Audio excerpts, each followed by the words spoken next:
صحیح بخاری کی روایت ہے کہ اللہ ارشاد فرماتا ہے جس نے میرے ولی کے ساتھ عداوت رکھی میرا اس کے ساتھ اعلان جنگ ہے۔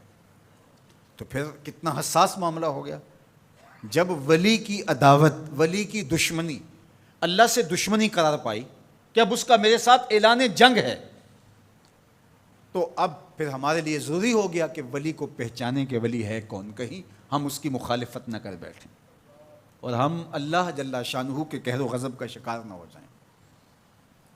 تو یہاں اسی حدیث میں جو بخاری کی میں نے آپ کے سامنے رکھی کہ میرا بندہ فرائض کی ادائیگی کے بعد کثرت نوافل سے میرا قرب حاصل کر لیتا ہے، پھر آنکھیں اس کی ہوتی ہیں، قوتیں میں ڈال دیتا ہوں، ہاتھ اس کے ہوتے ہیں لیکن پکڑنے کی توانائی خاص اس میں ڈال دی جاتی ہے۔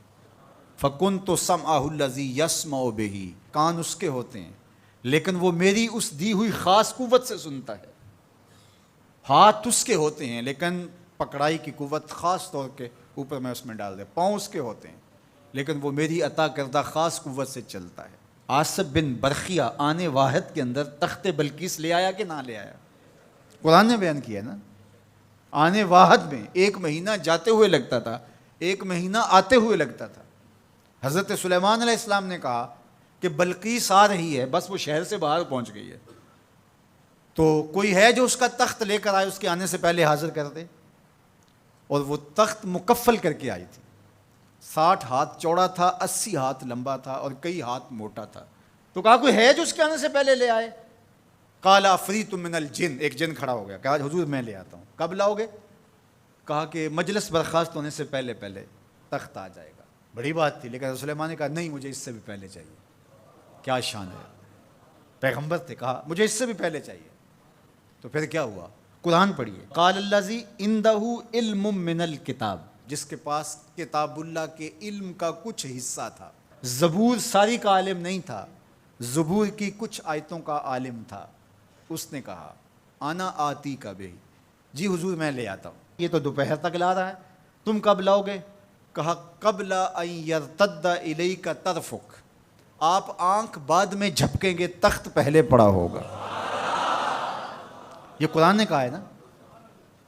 اور ابھی حضرت سلیمان نے آنکھ جھپکی نہیں تھی تو تخت سامنے پڑا تھا۔ جب اس کو دیکھا تو بے ساختہ کا ھذا من فضل ربی، یہ میرے رب کا فضل ہے جس نے میری دہلیز کے ایک خادم کو یہ طاقت عطا کی ہے کہ 1 مہینے کی مسافت سے اتنا بڑا تخت آنے واحد میں آنکھ جھپکنے سے پہلے حاضر کر دیتا ہے۔